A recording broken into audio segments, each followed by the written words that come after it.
Yo, yo, yo. Ian, thank you, sir. Yeah, thank you for coming. Thank you for coming on today. Yeah, so episode number 1. My name's Luke and welcome to Keep A LukeOut. No, but I really appreciate you coming on because when a podcast has got loads and loads and loads of episodes, it's obviously easy to want to do it. But, you know, I appreciate you doing me a favor and coming on. So, yeah, on today's episode, we've got ex-professional boxer, had 34 professional fights, Ian Bailey. I've got this. Where we go? No, yeah. Thanks very much for coming on. And one of the reasons why I really wanted to get you on the show is because there's a lot of boxers that have things their own way all the time. And there's a massive, massive amount of boxers that you see that always have their things their own way. And what I really liked about you was that you're someone that has fought at times when things aren't, you know, on your side, and you've had to really kind of grind it time to have a career, basically. So yeah, I really admire that about you, basically. But yeah, I just want to go through a few things about your career and a few different bits and bobs, basically. But first of all, how are you? Are you well? Good. Good? Yeah, good. I think you've got a show today, haven't you? I think you said. Yeah, we've got we did have two boxers out tonight. Yeah. Up in Barnet, yeah, sort of North London way. Yeah, one of them's been cancelled literally today, and so it's got to take one guy up there for his first fight. First bout, yeah. Is he boxing a no bouter? Yeah, just another no bouter. Yeah. Have you got shows this weekend as well? Yeah, we got 2 of them out on Sunday. It's sort of every week now. So one of the things that I loved when I kind of went through, because obviously I remember watching you box, like obviously I messaged you about training, about boxing myself and about training. And then when we started training, I remembered that I remember watching you box on the TV. So one of the things that stood out to me when I went back and I looked back on Box Rec is that you boxed, which sounds crazy, but sounds unbelievable, but you boxed, and you boxed 11 British champions and five world champions as well, which I think is that you've boxed more world champions than most world champions. Yeah, you boxed more world champions than most world champions. You certainly boxed more British champions. And also as well, that's not counting all of the intercontinental bouts as well and everything else you fought for. It works out that almost half your fights were for titles. Yeah. Crazy. Yeah. What I was going to ask is, out of the 11 British champions and 5 world champions, can you remember them? Can you, off the top of your head? Yeah, I do have a good memory for Let's try and go through them, yeah? Yeah. So we got Lee Selby, yeah, British and world champion, Ryan Walsh, British champion, Carl Frampton, British and world champion, Kid Galahad, British and world champion, Josh Warrington, British and world champion, Gary Davis, British champion, Ryan Frog, British champion, Lee Wood, British champion and world champion, James Tennyson. Yeah, James Tennyson, yeah. British champion, Martin J. Ward, British champion, and finally Ryan Dole, British champion as well. What I wanted to ask you is, out of those people, are there any that are kind of like, because obviously you box these people before they've at times gone on to win those world titles. Was there anything that really stood out when you fought them people early on? I'd say probably Carl Frampton. Really? After we were both relative novices at the time, probably had 5 or 6 pro fights each, something like that. And just his sort of versatility. And then he went on to show that, yeah, he doesn't have any... I knew he was a really experienced amateur. I think he had like loads of amateur bouts. And yeah, there was no kind of areas where anyone could take him where he had like any gaps. Like really? he could fight on the inside, he could move, he could punch hard. That's what I was going to say. Do they like at that level? Do they punch different as well? Like, is it? What one thing you notice with boxing is you come from being a novice amateur and you go up and you go up through the sort of levels and stuff. Even in sparring, you start to feel the power go up. It's not necessarily that someone's necessarily a banger. Yeah. But the punch technique's more refined, and it's like every punch is a bit harder. But even compared to other really good boxers, Carl Frampton could definitely bang because he was a super bantamweight, really. Yeah. And he's only like 5'4" or something like that, and he ended up going right up to super feather in the end, which is a bit too small for super feather, but yeah, really punch. Yeah. Yeah. It was a shame with Carl Frampton because in his last fight, he well, it was great, but it was in through COVID. I don't know. I think it was in America. I think he boxed. Can you remember who his last fight was? I don't remember the guy's name. The tall black American bloke. Yeah. But an older guy. He was quite old as well, I think. Yeah, but you could tell he just wasn't big enough. Yeah, and it was a shame to see that final fight in America indoors. But for me, he looked like he'd sort of lost it against Warrington. Yeah. Standing there and trading with Warrington and not really doing it was what I thought he was going to do. I actually thought he'd beat Warrington. Yeah, I remember as well with Carl Frampton when they done the him and Eddie Hearn, and they were trying to get, I can't remember who it was, but Eddie wrote a check for £1 million on the video. Do you know? I don't know. All right, no, I don't remember that. Eddie wrote a check and he was like, "We've got this for you." Who was it to? They were trying to get Carl Frampton. It might have been, I don't know who was trying to get him to box. It was Scott Quigg. Yeah, they did fight in the end. They did fight in the end, and Frampton beat him. Yeah, so you noticed the class. So what about people like, because obviously you boxed Lee Woods and Josh Warrington. So out of those two, did you feel, because you boxed Josh Warrington twice, right? Yeah. So what about them? Did you feel like they were going to go on and do stuff? With Lee Wood, we never even got going. I got cut from a punch in is either the first or the second round. It's fairly uneventful. Sort of like one of those sort of screw shots that he throws. Fairly big cut, and it was that. I'm pretty sure it was that same referee that was at the weekend with Wood and Warrington. Oh, was it? Michael Alexander, I think. Yeah. And he took us to he took me to the corner, sort of called time, took me to the corner and called the doctor over and said, "What do you think?" And the doctor said, "Well, it's not going to get any better." And with that, he waved it off. Yeah. So I don't know what he was expecting the doctor to say. So he's got an itchy trigger finger for stopping fights. Yeah, historically. But that's not to say I would have gone and beat Lee Wood, but it's just that I don't know. Yeah. And I know after he fought me, he did go and fight. I think it was Jamie McDonnell, brother Gavin McDonnell, who was the sort of weight above him, and he got stopped. Lee Wood was a super bantamweight, you know. And as he's matured, he's become a featherweight. He still has that vulnerability, but he seems to be. It makes him so exciting then, turn things around. So obviously he does have there is a possibility of people beating him. He's not obviously. Warrington, sorry. No, Wood. Wood, yeah.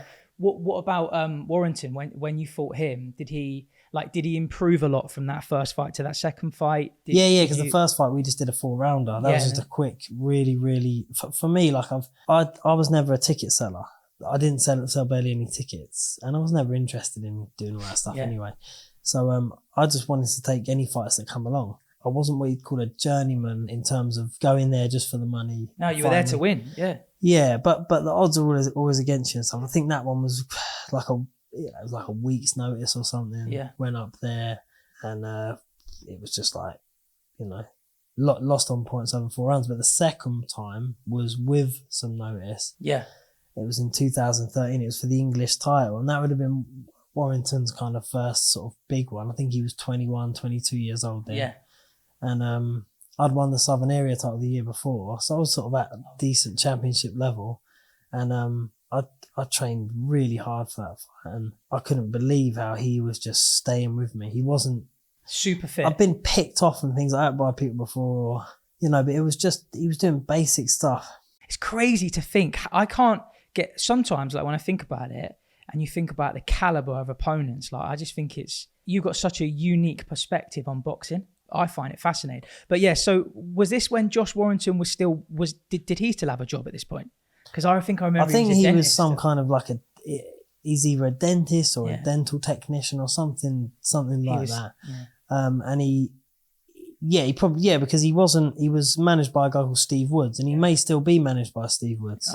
But he wasn't being promoted by Matchroom. This was before, Right after the fight with me, that was his first Sky Sports fight, and he fought for the Commonwealth title against a guy called Samir Muniem. He fought him and beat him. But yeah, the fight, when I fought him, it wasn't really, it wasn't even televised or anything. It was just like... It's on YouTube, though. Yeah. So it's on VIP promotion. Yeah, I watched Steve it. Woods. So Steve Woods is his manager, and he's a promoter too. So he does small hall shows up north. But he does manage a lot of fighters, and he probably still does managing then. Yeah, he's obviously a good manager. So a lot of the guys I've fought, anytime we've gone up north, quite often it's been on Steve Wood's shows. Yeah. Against guys that he promotes. Yeah. So someone that didn't win a world title or hasn't yet, I'm not sure if he's still boxing, but someone who I remember watching in the ABAs in York Hall, but this is like years ago, was Martin J. Ward. Yeah, he did box for a world title, but he didn't get it, and I'm pretty sure he's finished up now. Yeah, I think he's just finished. He was with Tony Sims, I'm pretty sure he's finished up. He was one hell of an amateur and one hell of a fighter, wasn't he?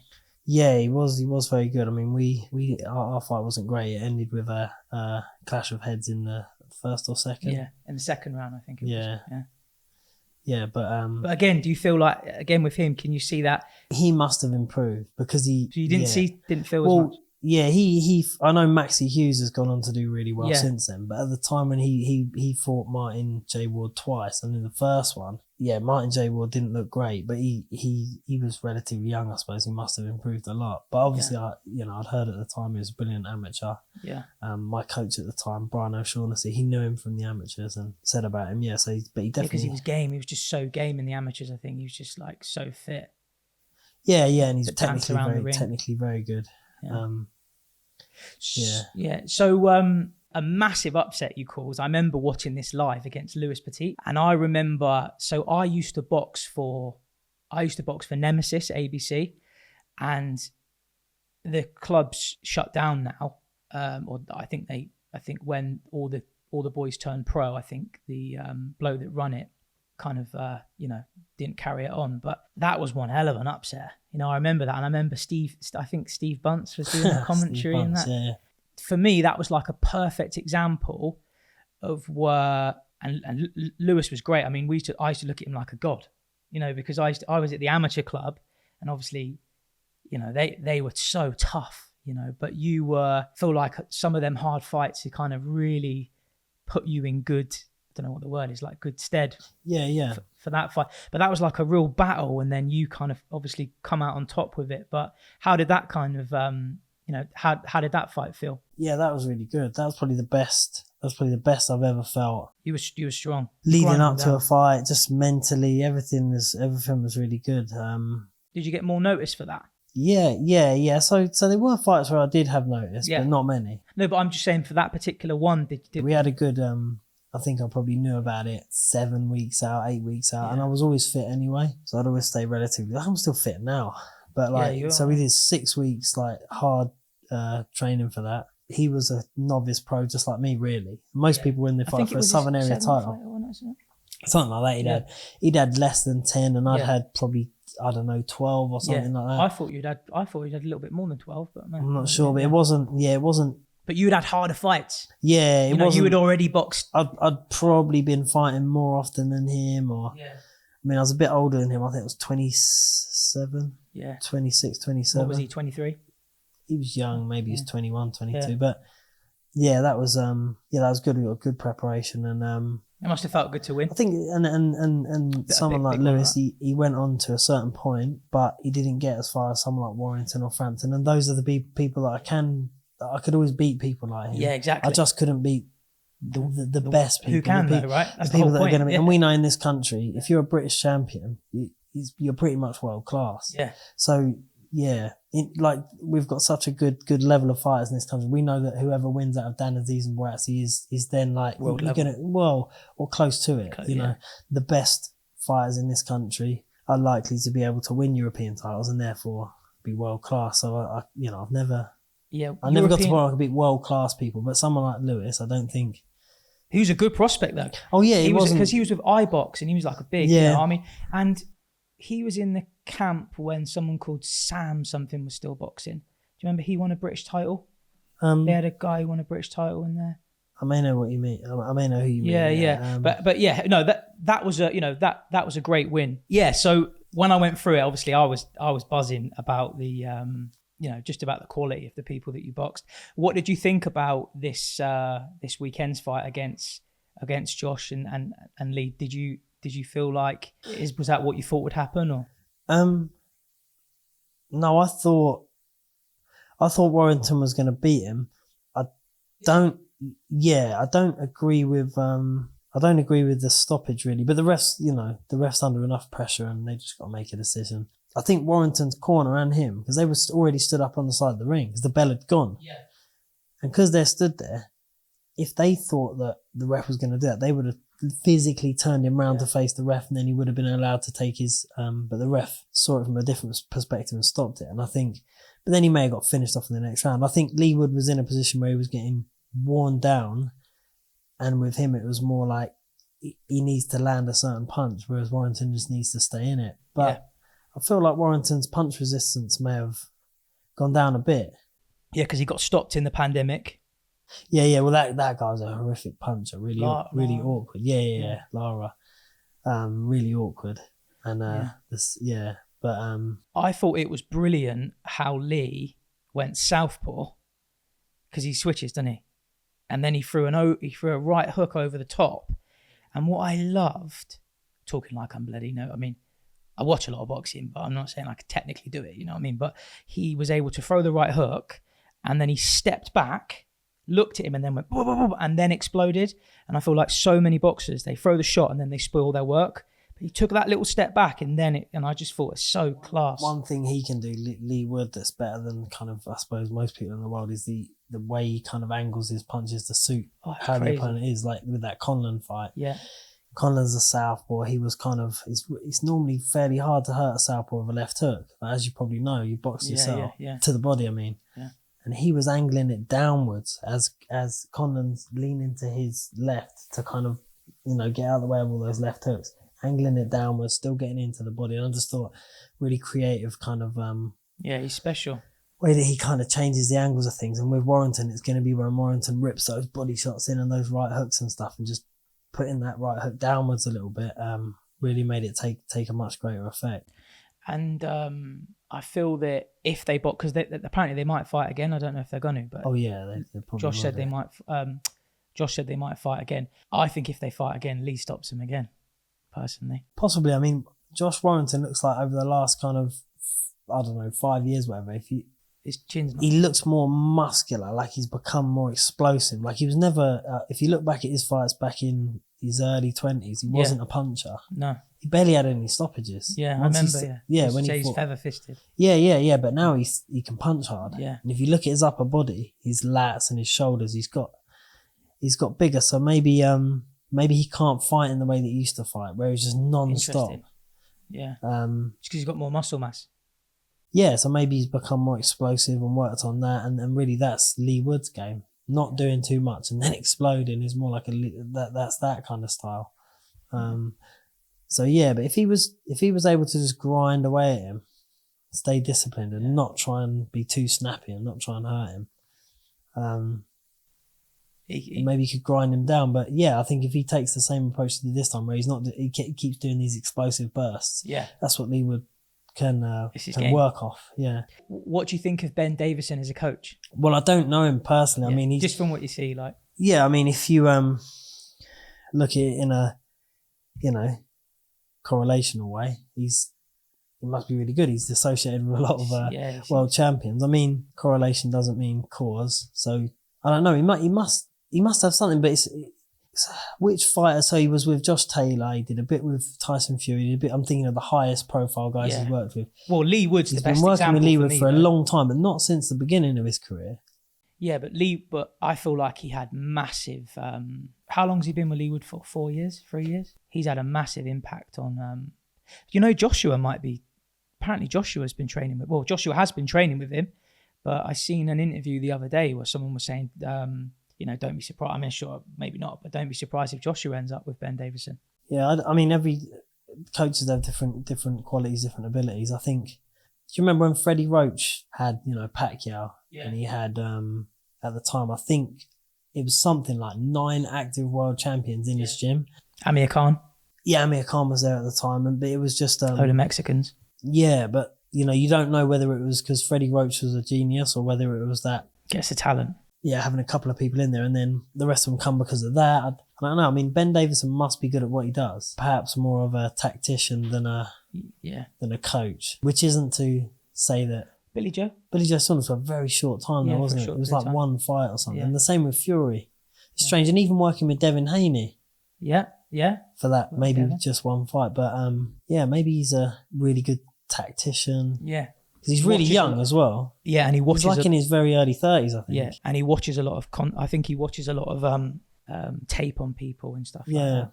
So, all right, cool. So, yeah, brilliant. So, I mean, we'll talk about the Buatsi and Dan Azeez. Azeez. I'm terrible at pronunciation. Dan Azeez fight. But yeah, no, just a few things. A few more questions I wanted to ask you, just from a personal, because I want to get the opportunity to ask. Who was your favorite fighter growing up?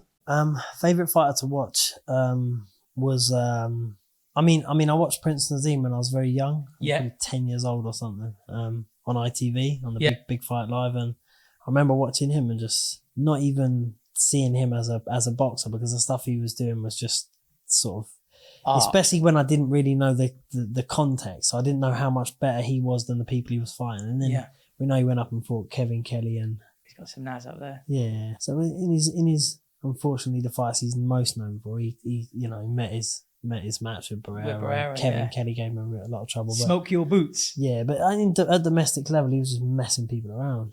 So talking about Naz, I bumped into Naz last week. Yeah. I was literally driving down the road, and Naz has just stood on the side of the road. It's just stood on the side of the road. So I've literally pulled up, got out, and I literally had to go say hi to him. So I literally met him and said hello to him, but I just couldn't believe it was Naz. He was just on the side of the road.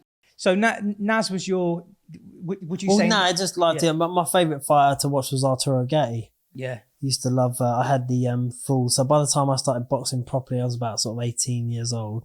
I had the full sort of DVD set of all of his career as a pro. I used to love watching his fights. He was a great fighter. He had so much scar tissue at the end and stuff, didn't he? Yeah. He was so you just don't get people like that really anymore, do you, so much? Well, it was his limitations that made him exciting to watch, I suppose. It wasn't,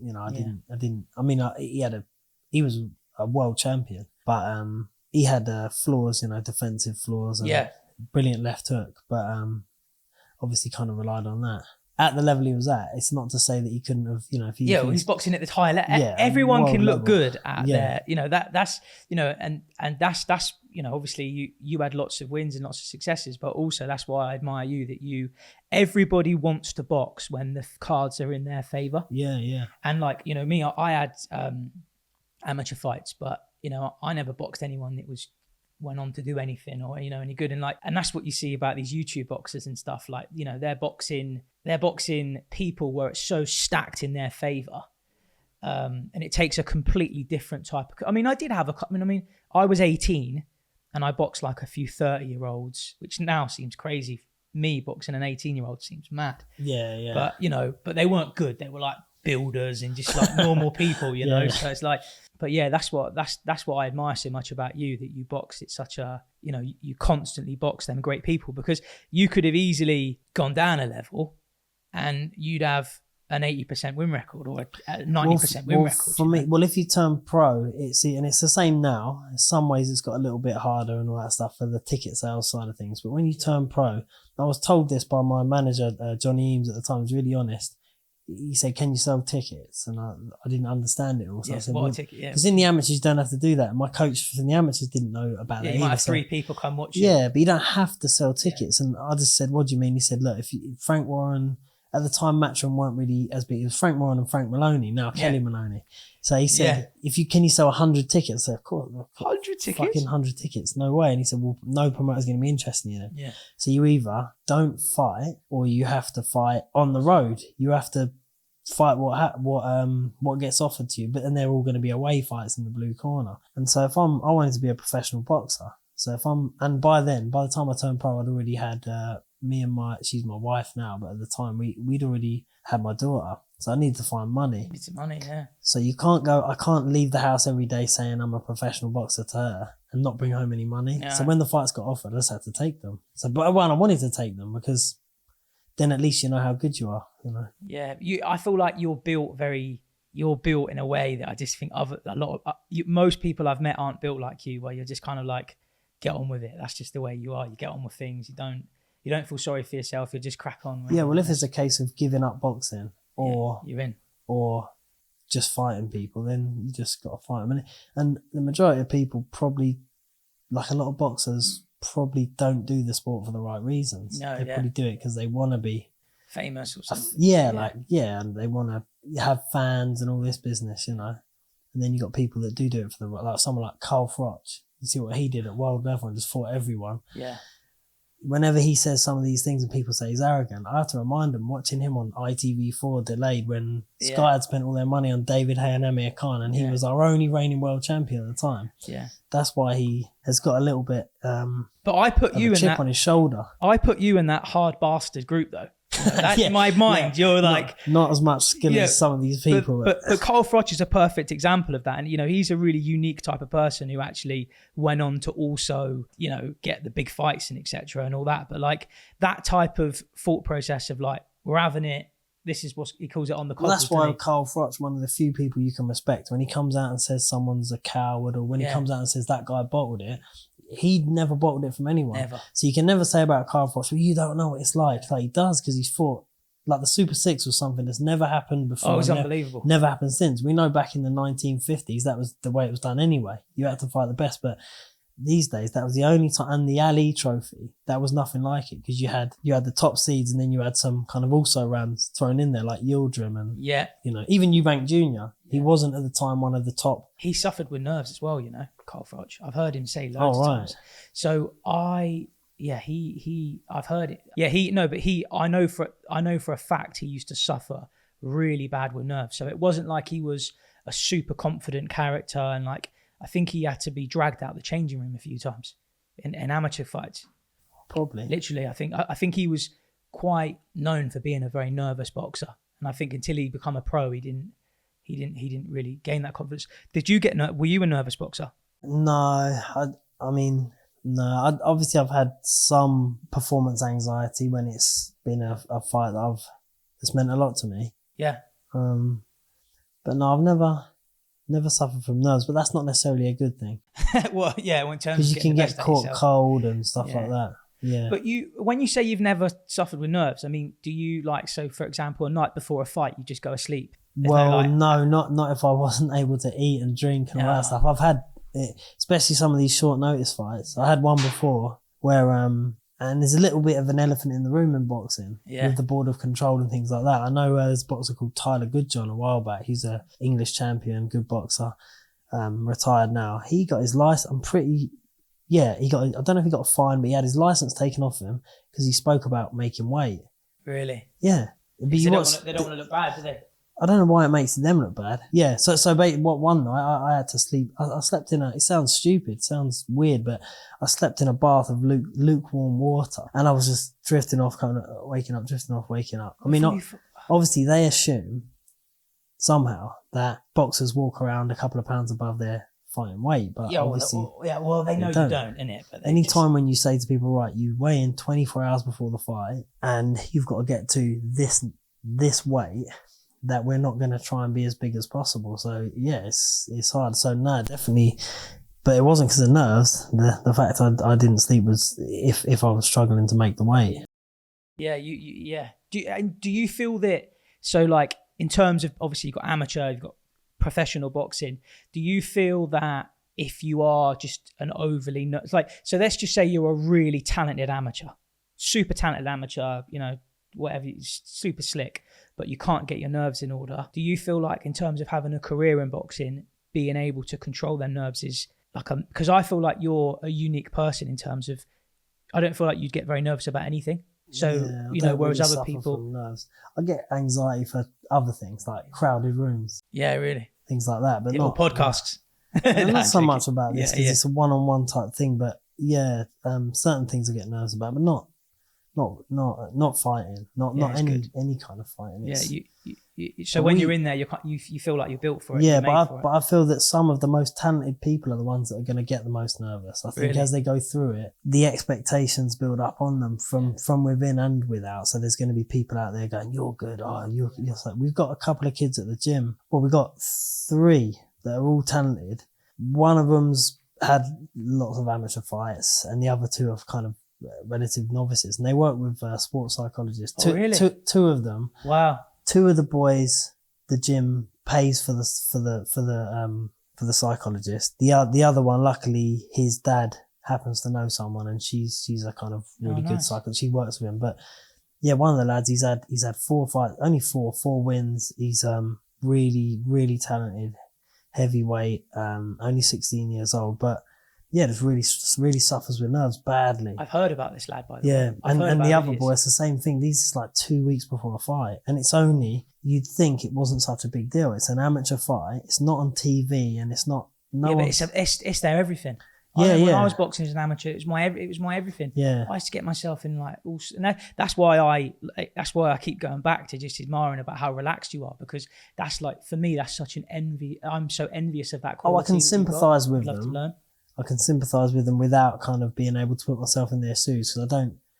Yeah, I can understand. Probably a generation thing. Maybe they are just a little bit more. Well, in general as well, people do get nervous. Maybe, yeah, maybe, but these are people that were way more talented, for want of a better term, than what I was. That's crazy, yeah. So they got less reason to be nervous, technically. Well, like, you think, that's what I've said to the boys down the gym that we've got at the moment. That how can you be so good and so nervous? Yeah. Interesting. But look, that's the difference in temperament of being an amateur to then being able to go on and have a career in it. That's one of the things that you've obviously got to be able to. Yeah, and that's why do so. And that's why you're able to have the a gym career. There, we're trying to pay for them to work with the psychologist, because then they'll get to, well, hopefully, just like learning to throw punches correctly, they'll learn to control their mind, and hopefully not suffer too much. And yeah, because I mean, that's the thing with amateur boxing as well, where you only actually get to go through them nerves 20 times if you have 20 fights. You can spar and do everything else, but there's no nerves of like getting to the venue, having to weigh in. You're thinking, shit, which opponent's mine? I remember one time I was boxing and I went, fucking hell, I really hope I'm not boxing it. Yeah.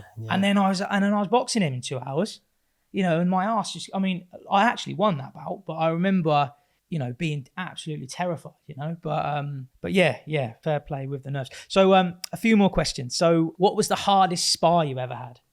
Did you ever remember I've been battered in sparring when I first started boxing properly. Yeah. I started boxing at about 14. As you was a pro, Oh, pro. I never had, it was sensible at the gym. I was at the TKO gym in Canning Town, and it was sensible, but I remember people being quite tricky. We had a guy at the gym called Boris Georgiev. He only stayed in the country for a few years, I think. He was European gold medalist as an amateur, Olympic bronze, world silver. Probably hard as nails as well. Yeah, and he was a light welterweight, so he was heavier than me. But no one wanted to spar him in the gym. But I used to kind of volunteer to spar him, just because as crap as it was getting outclassed, it was just good to feel that level and see if you could do anything with him. Yeah. And he wasn't firing on all cylinders because he had a big weight advantage over, and he was better than me anyway. But he's the best person I've ever sparred, and the person I've felt the most helpless against. I couldn't, because he was just stone heavier than you, probably, right? But yeah, that wasn't the reason. The reason really was that he was just too good. No one would spar him in the gym. Wow. So I'm sure they could, at the time Billy Joe Saunders was in the gym, he was a middleweight. I'm sure Billy Joe would have sparred him, but that wasn't anyone his weight. Yeah. I remember seeing him spar Ashley Theopainer, if you remember Ashley. Yeah. British champion at the time. Boxing with Mayweather. So that's a British champion, and this guy's obviously top amateur, but and Ashley Theopainer was a really good British champion. He went to America, didn't he? Yeah, he ended up with Mayweather over in America, but he wasn't and he had a split decision competitive loss to Danny Garcia over 8 rounds. He was a good fighter. And he used to let him have it. Yeah, like I saw him sparring him, and that's what kind of level this guy was at. But he just felt like, yeah, that's probably, maybe not the hardest spar, but the most surprising one, probably Ian Napper. I don't know if you remember him. Yeah, I do. He was the great. Shortest professional in British he was great boxing at the time, 5'1", so small. He had a lot of hard fights. Yeah, but he was already out of his weight class. He'd be fighting at bantam and all that stuff, but really he was way smaller than that. And sparring him, thinking, I don't normally meet people that are shorter than me. And you struggled even at my weight. Yeah. Well, he was British champion. Great standard. He was much higher level than me at times, so he was just moving me around. Really, that was a shock. How good he was. Yeah, nice. What's your opinion on YouTube and influencer boxing? Is it good or bad for boxing? Well, by definition, someone that's a YouTuber taking part in boxing is no different to anyone else taking part in boxing. Yeah. I suppose pisses me off is the way it's marketed, and it's unique to any other sport. You wouldn't find this in any other sport, combat sport, any other sport. You wouldn't have it in anything, even a combat. You wouldn't. It's this thing where you've got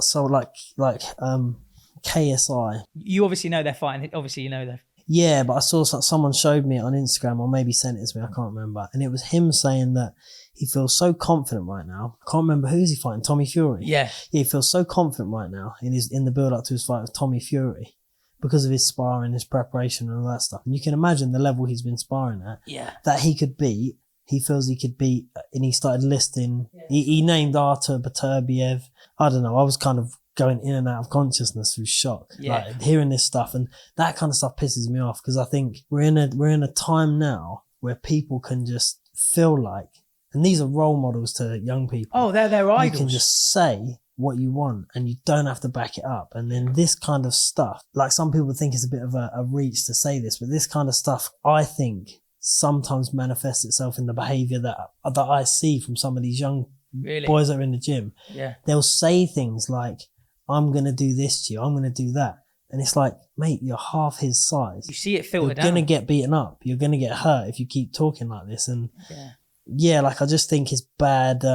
It's bad in all this kind of nonsense with fighters getting close to each other and doing these face-offs and all this kind of bullshit. But at least they're actual genuine athletes that can do each other damage. When you look at someone like KSI and even someone like Jake Paul, I mean, Tommy Fury, I think he's had maybe 12 pro fights now. Yes, something like that. Yeah, I think at fight number 11, Tyson Fury fought John McDermott for the English title. I watched John McDermott was a quality heavyweight, British level, but a really good British fight. Just beat him as well. He should have got the decision against Fury. So that's where Tyson Fury was at that stage of his career.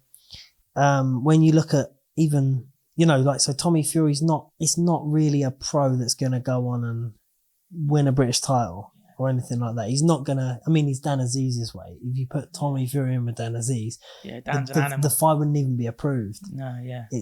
Dan so just walking down, wouldn't he? But that's not to say Tommy Fury can't improve and do whatever he wants to do, but he hasn't fought anyone good yet. So like this kind of thing where the YouTubers start getting, and it's not all of them obviously, some of them are just doing it to earn money.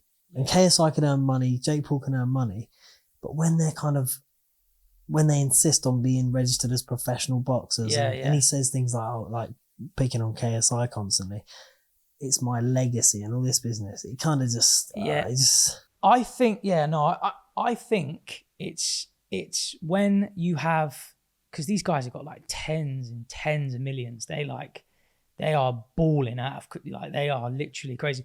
I think that it's like an overconfidence thing because you got all that money, all that fame, and then all of a sudden you're in shape, and it's like, that thing of like being in shape and being confident. I think it just kind of, at times it gets a bit too much. But what I would say about it is, for example, my missus loves it.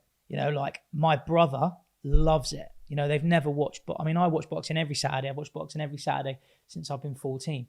But what I would say is that, I know people know this, but it is genuinely bringing new people in. Like when my missus watched, we watched Jake Paul versus Tommy Fury, in our house, it was like the World Cup. It was like a massive, massive, massive event. So yeah, I think the problem comes, like from my point of view, is when DAZN are kind of putting a huge amount of their resources into that type of boxing, if that makes sense. Because someone was saying to me the other day, I think it might have even been you, that there's, sorry, just 1 second. How do you spell leopard? L-E? O? E-A-R-D. Somebody said this for me, leopard. I forgot how to spell it for a second. Yeah, no, I think the issue is when they're putting such a huge amount of emphasis on it, but it sells though, doesn't it? But I think this kind of this narrative of that it brings new fans into boxing, I don't know if it does. Is an easy one to believe. Yeah, exactly. So it's like if you take it's not bringing new people in, because my missus has got no interest in boxing. Exactly. It's not changed. So if we take the church around where I live is fairly quiet. Yeah. If you say we're showing the World Cup final and we're serving beer, all of a sudden the church is going to be busy. But next Sunday, we're bringing more people into Christianity, but like then next week it's empty again. Yeah. So unless these numbers, so really we should be seeing the pay-per-view numbers and everything like doubling, because we're apparently bringing all these new. They're not interested in boxing. They're just interested in those people. And they're watching them do an event, which is fine. I've got nothing against that. That you can't, keep boxing to. It's fine. It's like I train jiu-jitsu and I'm relatively crap at it. Oh, yeah. I'm not saying, I'm not, I come from a boxing background. It's not like it's something, I'm getting better. I'm trying my best, just like these YouTubers are. Yeah. But I'm not going around saying I can beat the top people in the world. I feel so confident now that I'm like, you've been doing it. It's over the top.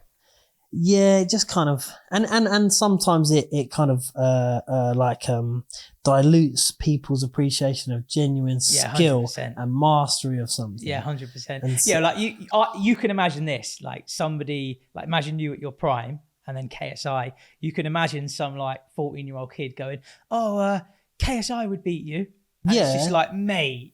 Like, where you'd obviously stop him, but obviously if you, it wouldn't affect me or any other boxer, but it's just, I've got kids and you want your kids to really see that you need to put in the time, and like someone like Jake Paul's done with his YouTube channel. That's why it's so successful. Yeah. That's why he's got all this money. I'm assuming that's why he's got all the money.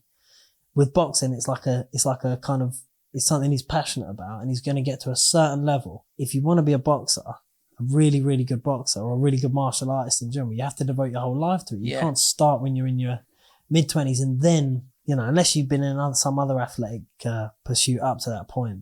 So will you watch it on Saturday? No. No, I have principle. I don't watch it. I watched the first. No, I watched the first Logan Paul and KSI fight because that was like a head guards, like a white collar type fight.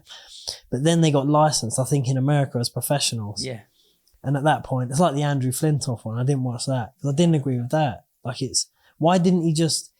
These guys could just be amateurs. They could box as amateurs. The amateurs don't wear head guards anymore. I think it's dangerous, Just box as amateurs. But the reason they don't want to box as amateurs, it's their ego, because they want to say, I'm a professional boxer. I hope, and obviously, obviously KSI's got that mad erratic style in I remember when I had like a couple like interesting way of saying his shit. Yeah, like it's got that erratic like jump in with a crazy left hook and like and all that. But like hopefully KSI doesn't chin Tommy, because that would be proper Nick. But the reality is Tommy should come out there, break him down, stop him in 4 rounds or something like that. But but what will be, I guess. But we'll move on from the influencer boxing. So just a few more things for me. So another thing I wanted to ask you was, and I'll give you my opinion before or after you whatever. But one thing I wanted to ask was, do you think boxing as a whole is in a better or worse place right now than it was 10 years ago? Is boxing in the UK better or worse? I mean, a decade's a very short period of time. I'd say like before Eddie and after Eddie. Possibly slightly better. Oh, I think than 10 years ago. And it's better in terms of there's more competitive stuff going on. But just with the direction that it's heading. It's not maybe not great. But I just feel that there are, like, for example, Josh Warrington and Lee Wood and Josh Warrington. I feel like that fight would have been a pay-per-view 10 years ago. Like, I generally do feel like that fight would have been a pay-per-view. Maybe it wouldn't have been, but... I mean, not 10 years ago, because 10 years ago, Warrington wasn't even Commonwealth champion. No, not them too, but I mean... If there was the equivalent. If there was an equivalent... Yeah, well, you could have said Kell Brook and Amir Khan. Although they were, I suppose Amir Khan was more of a household name than either Leewood and Warrington, but... I think I generally believe that as boxing fans, we get unbelievable fight week in, week out. And I actually just think that we're spoiled as British boxing fans.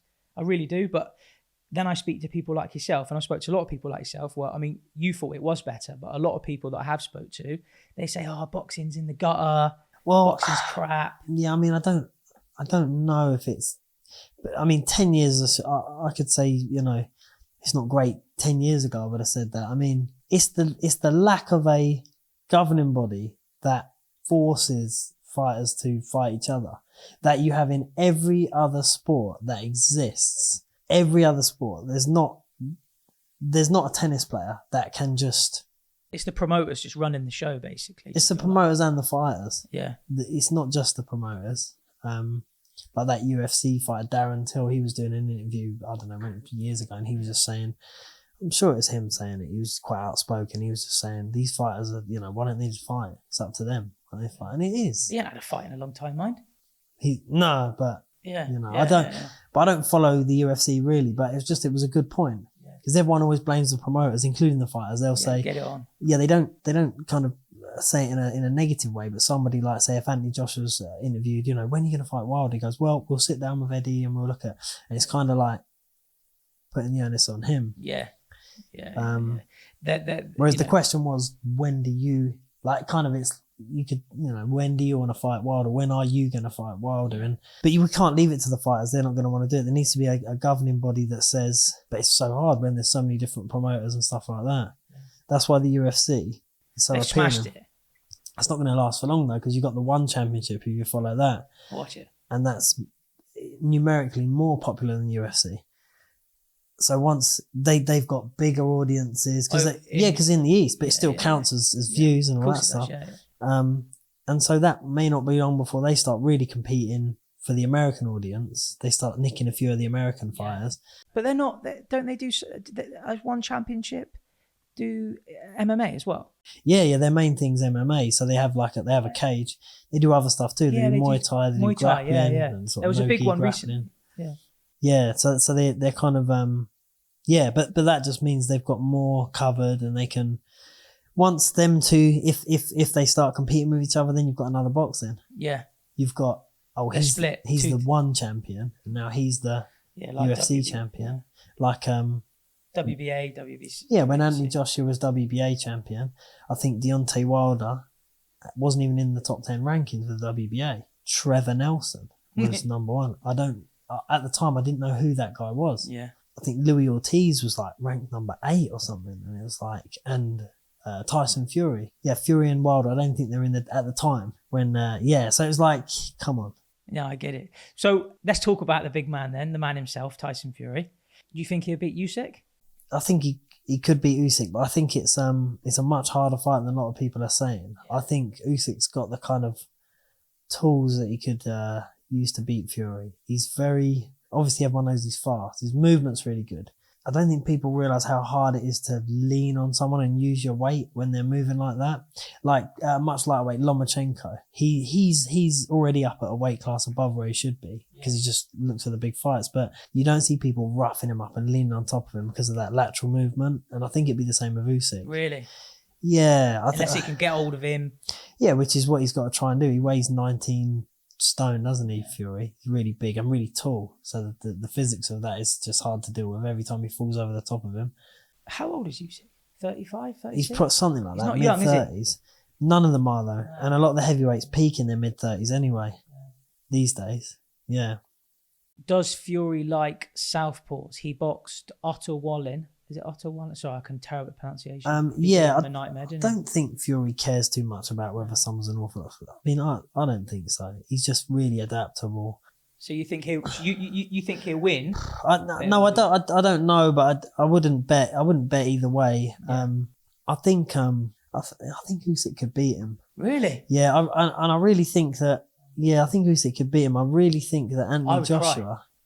I think Anthony Joshua would give Fury a really good fight as well. Do you really? Yeah, I think someone like Deontay Wilder, if you look at the first fight, him and Fury, that's how someone boxes Deontay Wilder when you've not boxed him before. But then they came up with this master plan of like putting weight on him and pressuring him and pushing him backwards in the second fight and just beat him up. Because he can't fight going backwards. Wilder, yeah. Yeah, whereas Anthony Joshua, he gets slagged off a lot for his kind of limitations, but he's at the same level in all areas. Like he can box on the back foot to a certain degree. He can come forward and like he did with Usyk in the second fight. Oh, he did a good job there. He's 6'6". He's 18.5 stone of muscle. I think if he just kept it simple and pressures Fury, he's got a decent chance of giving him a good fight. I don't think he'll beat Fury. What, AJ? Yeah, but I don't think it will flatter Fury. I don't think Fury will go out. No, I don't, because people are saying down the gym, Fury will smash him. Yeah. If little Alexander Usyk can beat Joshua clearly. You had AJ in your gym the other week, didn't you? It was like, I don't know, it was a few months ago or maybe longer. Yeah, he just did They put it on the TV a couple of weeks ago. ago. DAZN did a filming, just needed to film in the gym. We got him up to meet a load of the kids from one of the kids groups, yeah. Yeah, He's that a was legend, cool. isn't Yeah, he done a little bit of showing them a few techniques and stuff like that, but the kids loved it. They all had photos taken with him. Yeah, I mean, how lucky. Yeah. That's amazing. What a fortunate thing for the kids to be able to see that. They remember that forever. Yeah, that was good. Did you? He's like personal, friendly in person. Yeah, he was friendly. I mean, he had a job to do because he had all the film crew there and doing all that stuff. But as friendly as you. It's a shame you can't. I couldn't advertise it and tell all the kids Anthony Joshua's going to be there, because then we just get a load of bloody adults turning up trying to get in the way. So I'm sure that Anthony Joshua, he comes from the same background as someone like me, in terms of he's with an amateur gym. He probably would like to be able to work. No, he's with Finchley, weren't he? Finchley, sorry. Yeah, I know he's from Watford. Yeah, no, I meant to say Finchley. You know, he probably just like to walk into the amateur gym and that, but just get too much attention, too much hassle. Yeah, I feel so sorry for AJ, because I feel that. And I love Anthony Joshua. I love Tyson Fury. I love them both. Like, I feel like I know them. I don't, obviously, but I feel like I've watched them so much. I feel like I bloody know them. But like, I just feel like it's become really cool to not like AJ, and I find that so upsetting, because like, really, and I know like it's been said, but he's such a great ambassador to the sport. He's such a great bloke, but he gets the work. I mean, I can't think of a sportsman get slagged off more from like the average bloke, if you know what I mean. And I feel it's unfair, really, you know? Yeah, I mean, it's unfair. But then we're like that, the British fans. Well, we used to hate Fury. Yeah, but then when he became depressed, and suffered from that, put on 10 stone, became an alcoholic. Yeah. All of a sudden, people start liking him.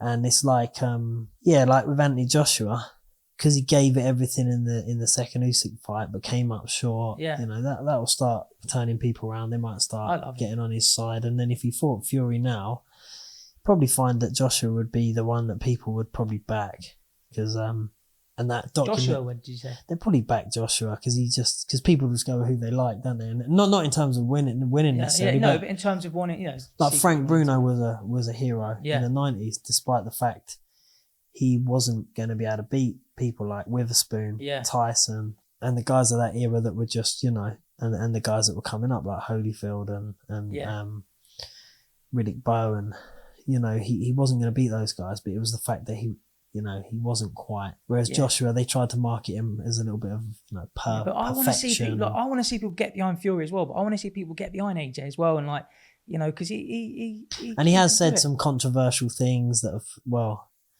kind of pissed people off a little bit. He was never GB number one, as David Price was. Yeah, and that's why he hated David Price, right? He hated him.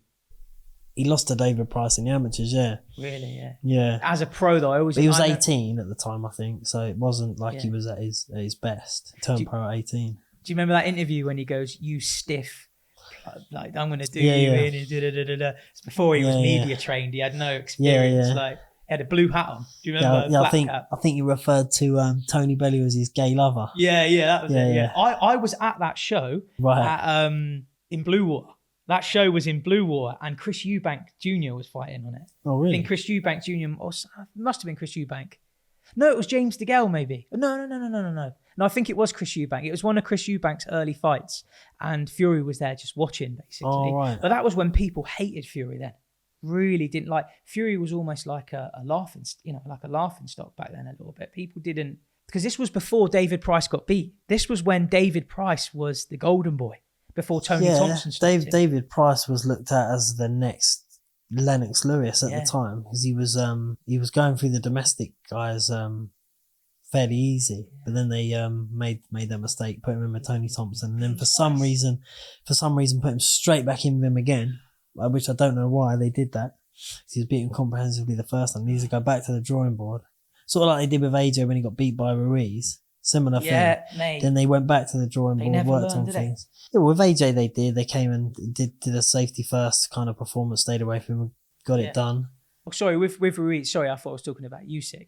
But so many times, who recently boxed someone once, lost, then boxed him again and lost again? I can't remember. Oh, recently? There was someone I can't think of now. Oh, sorry, Chantel Cameron, and it hasn't happened yet. But another example will be where they box him, let him box again. Katie Taylor versus Chantel Cameron.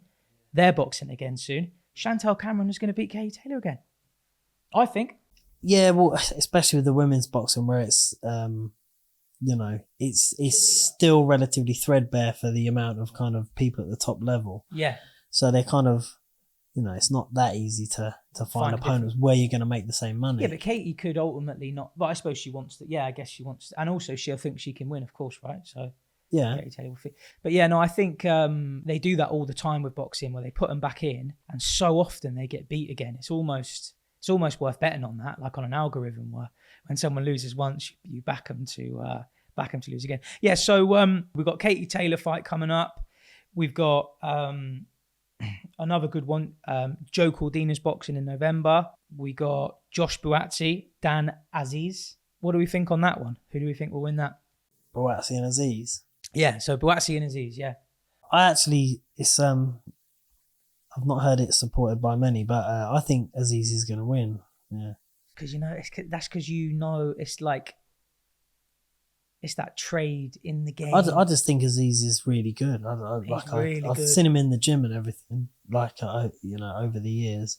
But Buatsi's amazing. You're not saying Buatsi's not good. Oh, of course not. I suppose I'm saying that Azeez is better than he looks because he doesn't do anything really explosively and he wasn't a international level amateur. Who they say he's like a throwback fighter, don't they? It's just basics, just kind of plods a bit, sort of. But his basics are really, really good. Yeah. He doesn't have the physical gifts that someone like Buatsi has. Yeah. Relies on good technique and when he fought Hosea Burton, he probably wasn't even the favourite to win that. No. But it just shows how, those basics with the 10-ounce gloves on and over a long fight where he's got to slow the pace down. And he's big as well. He's a big light heavyweight, yeah. He's not the tallest in the world, but he's just solid. Stocky. Yeah, he's big. It's a shame that Buatsi... It's funny as well because we always want more from people as fans, want more and more and more, but then you also think like, why don't we do more? It's like people want more from me. I don't do more. They're all human, aren't they? But like you look at Buatsi, he's sponsored by Nike. He's one of the rare boxers that are sponsored by Nike and stuff. And what I mean by that is he's obviously got a lot of they've obviously got behind him. But I feel like I want more from Joshua Buatsi, in terms of personality and I feel like, but then also, like I said, people are only human at the end of the day. But I remember when he was in the Olympics and he boxed, he was the standout person. Do you remember him in the Olympics? If you remember him? Yeah. 2016, I think it was. I remember him. He was amazing. I remember him stopping someone. In the Olympics? Yeah. He stopped loads of people. But he was when I look at amateurs and him in the Olympics, he was probably the most jaw-dropping amateur I've seen because he was really... But then, we haven't seen it come through yet. But, maybe we will see it through Joshua Buatsi, and maybe he will beat Dan, and then we'll start to see that. But I want to see him in a world title fight. I want to see. Yeah, he's been relatively inactive. Yeah, but maybe he's had injuries. I'm not sure. Yeah, you don't know, do you? Sure for the reason. Maybe he's got the Nike bag, so he's a bit chill. yeah. They've paid him well. But yeah, so you're going with Dan basically. Yeah, tentatively. I mean, I'm not. I'm going to go with Josh. But I definitely agree that Dan is better than what people say. I don't think it's going to be easy for anyone. What about a draw? Oh. So, the last thing I would just like to ask then, in terms of terms of away from boxing, I seen on Instagram about kids being homeschooled and everything. So how's that? What was the decision behind that, if you don't mind me asking? Obviously, if you don't want to speak about it, then no, it's cool to talk about that. So me and my wife, we got 5 kids, and when the March 2020 restrictions came in, the schools all closed up, and at the time we had one in secondary school and one in first school, and one of my daughters was in nursery. And at the time I had my other son and a daughter that weren't at school age yet anyway. So we pulled them out like everyone else did when schools closed down, and had to start homeschooling them. And then when it was time to put them back to school, we just decided not to. At the time, it was because of all the messing around with. Was it because school was different though when you went to put them back, or did they not? No. We didn't. We just decided not to because we kept. So at first we just didn't put them back because we thought, well, it's likely that they're going to put everyone back in school, and then this virus is going to spread again. Yeah. Then they'll close it down. And one of the things that just affects kids in a negative way is just lack of consistency, lack of routine. So we just said, well, I work for myself anyway. Yeah. So, and I was working from home a lot of the time, obviously, like most people were. So it was like, cool, let's homeschool them and see how it goes. And it went quite well. My wife does way more of the work than I do. I've seen on Instagram, she's amazing. I know everyone says mums are amazing, but your missus is actually unbelievable with the kids. I see they do like, it's all planned out, and they do like adventures. It's all kind of very. Yeah, she's not. Couldn't ask for more. It's weird. She's not a qualified teacher or whatever, but she's just got a natural gift for like for doing it. So we and it worked, and then we just thought it's just a better atmosphere for the kids. It's working better. Have they come out their shell more with it? Yeah, I mean my oldest daughter, she was.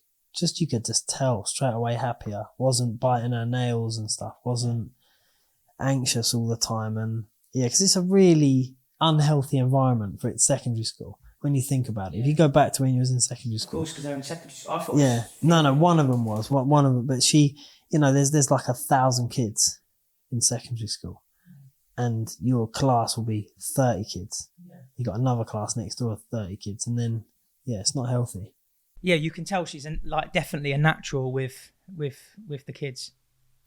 Yeah, just like because everyone had to do it. Like everyone that has kids had to start homeschooling, or they were told they had to, and it's one of them things because I love teaching. I mean, I coach boxing, but I've worked as a teacher as well, and like I love sharing knowledge with other people, especially kids and that. So it's something that I've got a natural aptitude for. But most people have never even tried it before. And most people realise that, it doesn't suit them and they can't do it. But luckily, my wife, Donna, she just kind of took to it fairly naturally, Yeah, she's, it's great to see. Yeah, so I wanted to ask you, by the way, so obviously we're talking about influencer boxing and all that stuff, yeah. So I've done some boxing with you. Obviously I'm out of shape, blah blah blah. But what I'm trying to get at is, and by the way, I think I couldn't, for the record. But do you think if me and Logan Paul boxed, who do you think would win? If you were to box now, then I think you would get smashed. Do you really? Yeah, because of the pure athleticism, the size of someone like that, and the strength. Because it's someone that's probably super fit all the time. Oh, I thought you were going to say I would win. But if you was to get fit and take that advantage out of it, because that's a massive thing. Physical strength is a huge thing. Although we coach technique and we promote that, that's because physical fitness is a given for athletes. So they're all physically fit. So we kind of lose our perspective of how important that is. Oh, I'm gutted because I've actually tried really hard. So if you were physically in really good shape, yeah, but you've not been training, you've not been out on the road running and doing all the rest of it. I started yesterday. I did 5K yesterday.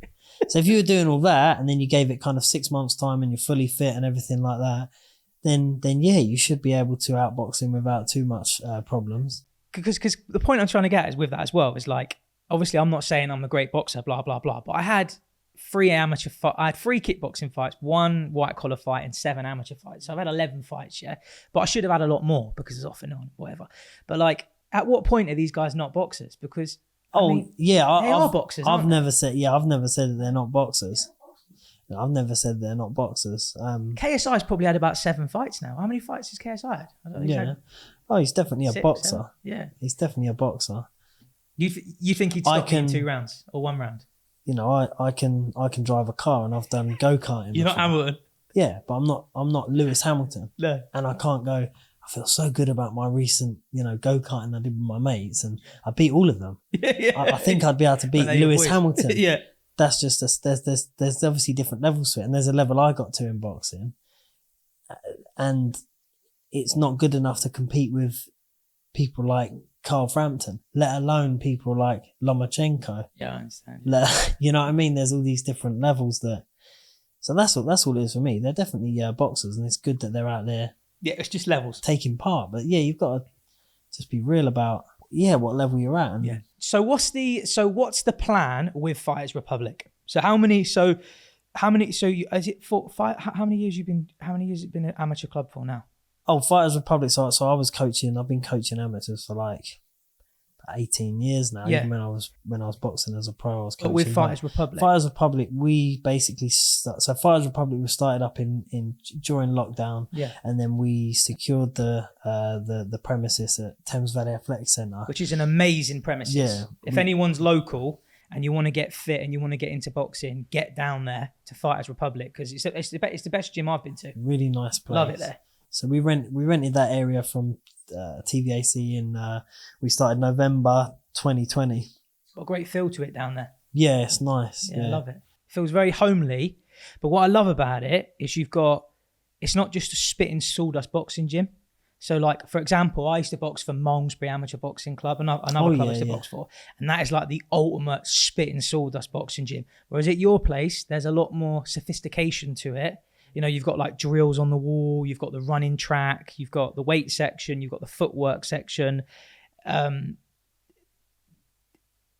There's a big emphasis on technique there rather than just banging your head on a brick wall, isn't there? Which we try and be as sort of systematic as possible. Yeah, try and bring the best out of everyone. Yeah. Is that because of your career, do you think, where you learned so much that you were like... Because the thing is, like, the reason I'm saying this is because initially, I wasn't aware how technical you were, if that makes sense. But then when I've been coached by you and I've gone through things with you, there's so much that you're doing. It kind of blew my mind, because I've done like pads in training with, like, do you know Terry Edwards? He was like an Olympic. Not personally, but I remember him. He was on the GB squad. I've done like pads with like good people, but like when I did it with you, it was kind of like a whole new level of understanding boxing. You know, like where you're getting them to rock and come off the line, and the way you pivot round and you shift the weight back and forth as the opponent comes in. And you can't get that just being a boxing coach. That's from being a professional boxer who's had 34 boxing fights, right? Yeah, and being obsessed with the sport and watching it. And so with me, even like and I do the same with jiu-jitsu as I'm going along, you know, with that, because that's something that I do quite kind of obsessively now as well. Like as an athlete rather than as a coach. Obviously, I'm not experienced enough yet, but just like most of your learning happens. We see this with kids in the gym. So that you come to the gym, and the people that really improve fast and really develop an understanding, most of that's done outside the gym. So it's when you walk away and you think everyone's different. So some people just do it mentally. Some do it because they'll constantly watch boxing on, because now they're lucky enough to have YouTube and they can watch. Well, you have boxing in your gym. Yeah. I mean, that's something that's why it's so cool as well. Yeah, well, there's been you know, without going into too much detail, because I'm not an expert in this area, but there's been studies that have shown the parts of your brain, the neural pathways that are responsible for, say, throwing a left hook to the body, if that's your punch you're trying to work on at the time as an amateur. If you see someone, a really good one on TV like Ricky Hatton, throwing that shot and you're watching it, that same part of your brain is firing off. You learn better. So it's actually helping you to improve, you know... They're called Ingrams, I think, were like the link. Oh, right. I remember O'Hara Davis told me once it was called Ingrams. Yeah, so like, there's a reason behind that. Yeah, and for me, I used to always write loads of things about boxing, take notes about stuff, and I've never met anyone. Loads of like flow diagrams and stuff on these apps on my phone these days, and loads of stuff like that, because I'm constantly thinking about it. So it's just, and I'm not interested in what like necessarily coaching pros or amateurs or particular people or whatever. You are set up to coach pros though. Yeah. I've got my pro license and stuff, great. but it's just, you know, ideally I want to get some of these kids that are coming through training with me, be with them all the way through their careers. Yeah, that's amazing. So that's what I'd rather do than as a breeding pool for talent. Yeah, basically. than be. Well, so Caleb's. So like Caleb's a perfect example. So Caleb, he's 21 now. Turned pro 2 years, 3 years. Probably about 3-4 years. He's only just getting his like man strength now. He's strong. And there's no rush. Yeah, he's strong, but he's getting stronger. Mentally strong as well. Oh yeah, definitely. When I spoke to him, I was just like, oh, he's just like, yeah. He's got no anxiety in him. He's got no doesn't have to say things to like make himself reassured. He's just like, yeah, well, you know, I'll just do this and you know, I set about him and do this and that. Yeah. And it's just like, well, he's been doing it since he was 11. Yeah, you can tell. Coaching him since he was 11. He's got the temperament. He's got the right temperament for it naturally as well. Yeah, so he hasn't. I mean, he's got to a couple of finals and things like that, but he's yet to win a national title. But he'll get. He's definitely gonna. I mean, I believe in him. You know, I believe in him as well. He's big up Caleb. Yeah, he's got. I've always believed. I always say to other coaches and stuff, look, he's gonna get there. He just kind of.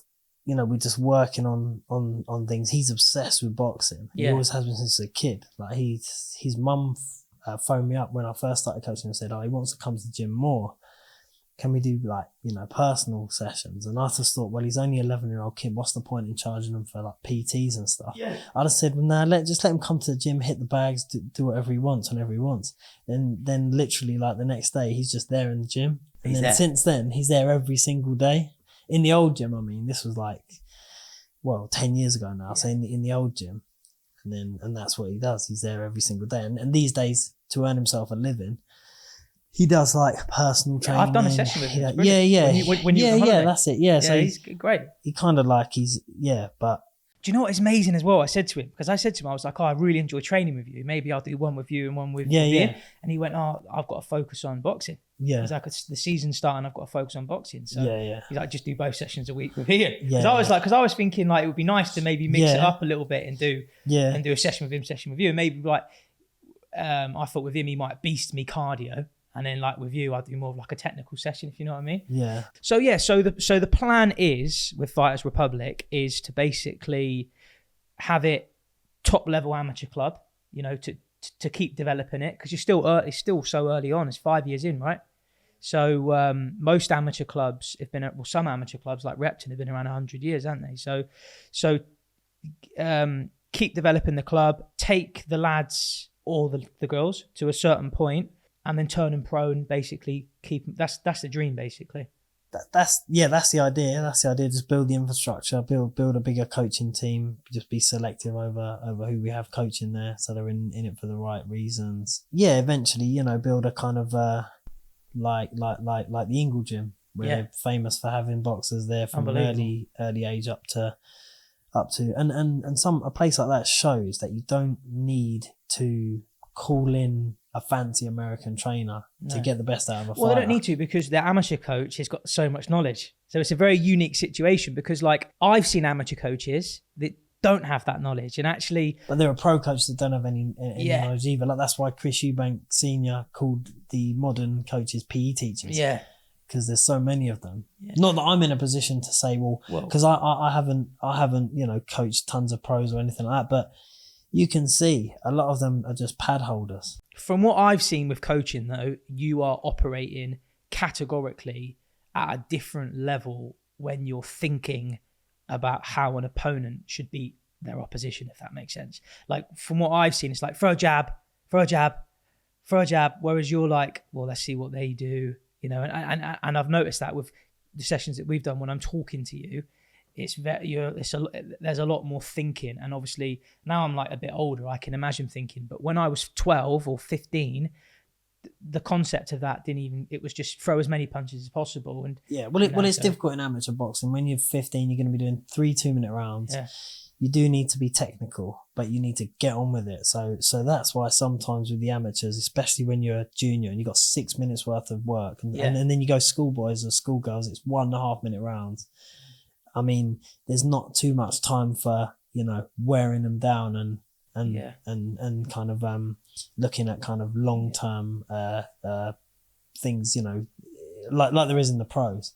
For your boys and girls though, to have that opportunity to be coached like that from the start is a massive privilege, and they should take huge confidence from that going into bouts, that they are, you know, they have got someone that has been in amongst it. And you know, it does give you an advantage because they're learning things. Like, I don't know if you, well, I don't know if I'm allowed to say it, just say no if I'm not, but you know, you've got that circle thing where you do move the head, move the... That defensive hierarchy thing, yeah. Mate, if I knew that, honestly, if I knew that at 18, I'd just been so much better, but I never even knew about it. It was just like, I either get punched in the head or I step back. There was no like, you know, the defensive thing, how it's broken down. Well, that's the thing about like the Ingle gym. They've produced all these fighters and it's not so classical in terms of the technique. I felt like I was in there. It's more like unorthodox what they do. But every fighter's taught the same things. So there should be like a framework where they're all taught. So there's no one that's going to come out of there. Like you had someone like Johnny Nelson, who's famous for being not a great amateur. Yeah.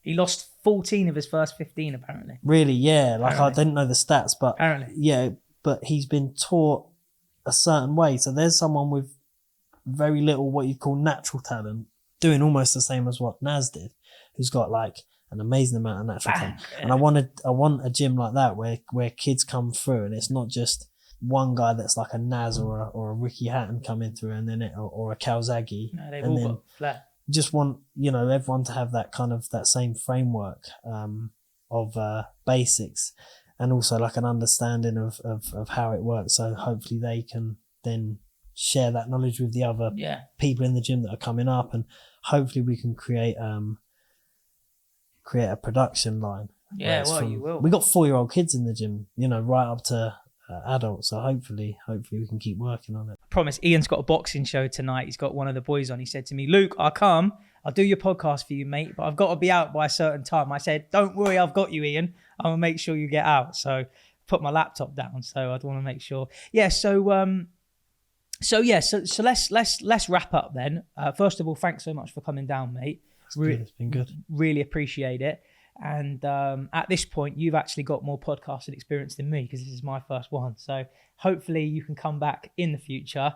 Yeah, so long story short, boxing's in a good position. Could be better, could be worse. And we're happy with boxing as a sport. What I'd like to do, I don't know if this would work for you, but we'll try and get you on, like, I don't know, once a quarter or something, and we can talk about boxing and, you know, go over all the fights. And maybe what we do is we can keep a tally, and we keep a tally of, you know, the point system and stuff like that. Do you bet on boxing, by the way? No, I did used to for a short period of time. Because your insight's it's got to be an advantage. Yeah, I just I don't have as much time as I used to watch boxing. So I don't watch a lot of it anymore. And I used to sort of study. Yeah, for the, you know, we had a couple of little tiny pots of money, and I don't know, bought a car out of it and things like that. So not that small then. He wasn't done all right. Yeah, and then but you know, if I'd have had some backers or something, then I could have made some good money. Maybe we could start doing boxing. But gambling's was the same. As soon as you start making decent money, they start putting restrictions on your account. Yeah, they do. Like yeah, that. I've had that before with Ladbrokes. So then before you know it, you're having to pay other people to put bets on for you and stuff like that. Just like the professional gamblers are. Boxing is a unique sport with betting though, where you can legitimately do well if you know your boxing. You get excellent odds. Yeah, and I mean, I had a situation. I've actually got the screenshot. I bet on Tyson Fury versus Wilder draw. That's just that's a shot in the dark, though, isn't it? That's not really an educated guess. Can I tell you why, though? 30-1 was it, or something? Look, I'll tell you why. It was.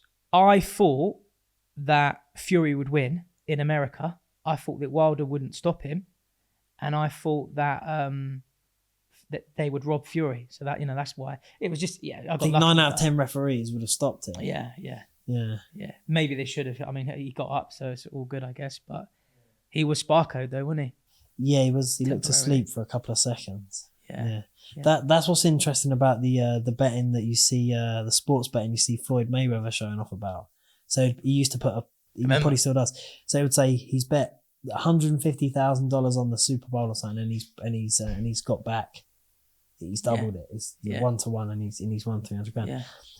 If they're regularly allowing you to put that much money on, you must be losing. You must be losing. So really, what he's showing us is that he's losing. Yeah. Just hemorrhaging money constantly on betting. Apparently if you went on there now and if you tried to start up a new account and tried to put $2,000 on something, it wouldn't let you. No, because they're like, what's going on? Yeah, you have to put 100 quid. Yeah. And then lose a bit, and then maybe one day they'll let you. You have to be such a bad gambler for them to let you put that money on. I think Buatsi and Dan Azeez could be a draw. I really do. I think it could be a draw. When you start betting on draws, it's similar. It's just like football betting then. It's gambling, yeah. Well, yeah, but I didn't. I know it's all gambling. I don't bet on anything else, and what I was doing, I didn't ever consider it gambling because I'd always.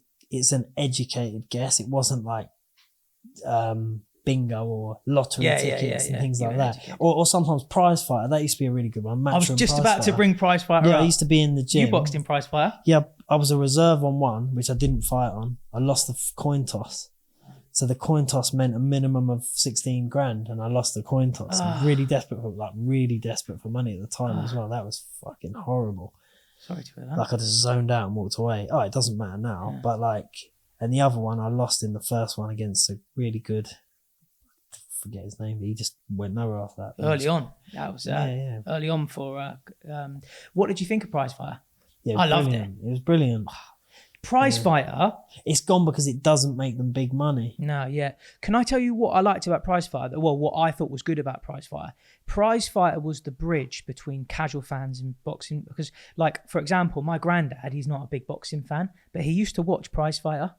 And I think the shorter format used to kind of... I think that the shorter format made it really entertaining for people. But you're right, people just... But then don't forget, that's how Boxer started getting back got into boxing with Sky. Yeah, yeah. And then they scrapped it off. Yeah, because in itself, it doesn't make money. Yeah. It makes stars. Someone will come out of it and it'll be like, oh, this guy who won. Rocky Field didn't come out of it. Yeah. Can I tell you a betting story? Yeah. So Glenn Foot, right? Yeah. Do you know Glenn Foot? Yeah. He had a big mole on his... He had a big... Yeah, I remember him. Yeah, so Glenn Foot... I went up to... No, sorry, I didn't go. No. My boxing... I didn't go. My club went up to spar in Durham. And our best guy at the club was called Harry Napper. I don't know if you knew Harry Napper.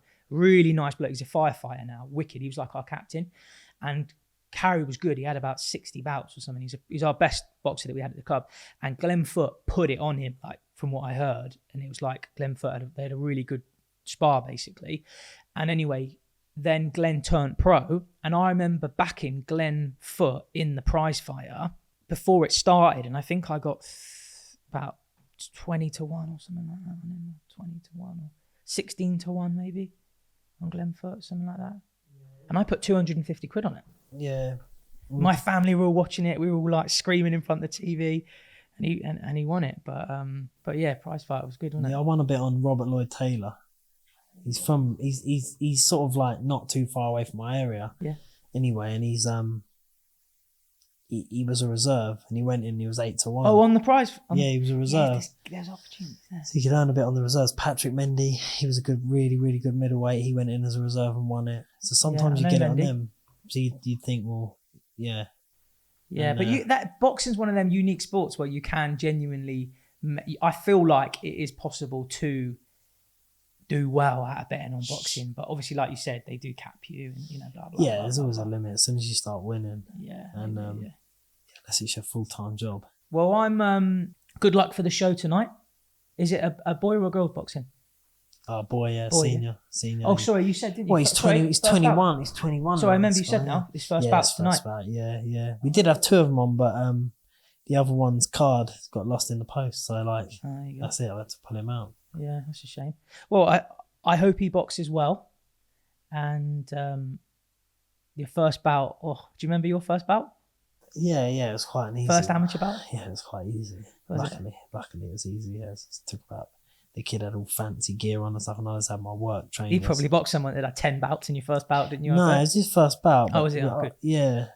But he had a fancy gear on and a robe and all that, and I thought, oh, he must be good. But then, luckily, he wasn't. He wasn't really that good. And I wasn't that great either. But I managed to finish him off. It took about less than a minute. Oh, you stopped him? Yeah, it was easy. It was easy, really. Did you used to run through people in the amateurs?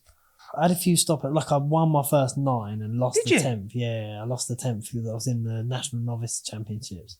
No way. I took the kid a bit lightly, really. What year was that? 2003, probably. Oh, good. Yeah. I was going to say, you would have stopped me and them. If it was because I boxed in the novices. We would never have met because you would have been in London, wouldn't you? Yeah. And it was always us versus the home counties. Then it was home counties versus Eastern counties in the zone finals. And then it would have been quarterfinals up in Liverpool. And the ABAs, the senior ABAs, followed the same path. We always had to fight Liverpool, the Northwest, which was Liverpool, in the quarters. And you know, that's where England boxing used to be based as well. Nuts, yeah. I boxed in the senior ABAs, and I had 4-1-4 as an amateur. And I was 60 kilos, and I had 4 at 60 kilos, and I didn't make the weight. And I was just over 60 kilos, and I just didn't understand that I could have pissed out or sweated out. Yeah. Could have sweated out, but no one did. Anyway, so I boxed at 63.5, and that was the first time I got beat. And I boxed a big fella from Double Jab. Do you remember Double Jab? Yeah. It was in London. Yeah. I don't think it exists anymore, but I boxed a big guy from Double Jab, and I lost. And I remember I was so gutted because when you won 9 in a row as an amateur, but you start really believing in the hype of it, don't you? You start thinking you're sick. I was so you won 9 in a row. Yeah. I was very physically strong, and obviously at that level, you can, That's amazing. I don't think I've ever heard of many amateurs. The only amateur I can think... you get Charles Frankham. See what he did? He was 38-0 or something. Yeah. I met him in the steam room once. Yeah. I haven't seen him in ages, though, in terms of... Maybe he's having a little break. He seemed like he needs to mature a little bit more physically, really. He turned pro a bit early, probably. But it's up to him. I suppose he just looked like he was a really good amateur. Frank Warren fighter. Yeah, a lot of people are in a rush to... Azeez turned pro really young, but it seems like it's worked out. He's snappy and he's well promoted now. He was with MTK at first, and it wasn't really... Yeah. I don't think they were happy with what was going on with them, maybe, because his first fight was quite tricky. But, it's working for him. But, a lot of guys turn pro seem like in such a rush to turn pro. I don't know why. Yeah. I'll tell you, just to wrap it up, I'll tell you... Sorry, I'm get on a roll talking about boxing. Tell you one amateur who did win loads is Archie Sharp. Yeah, I used to spar him, not loads, but in the last kind of year of my Archie won professional 30 career. in a row, mate. Yeah, he was very good. He was 29-0. He was one weight above me in the pros, and I used to spar him. He's really, he's better fighter than me. He's really, even he was only 4-0, 5-0 at the time or something. Yeah, again, you're dealing with he's top 1%. He's really. If you're in the top 20, if you're in the top 15% of boxers that boxed, which you factually would be, in terms of you'd be in the top 5% of box, 4% of boxers that box. He's in the top 0. It's not you're to, still amazing. Not to put me down, but to bring him up, he's really good. He used to box, like I said, he was 29-0 as an amateur. Yeah. Which is just unbelievable, Yeah. So anyway, let's wrap it up. Thank you so much, mate.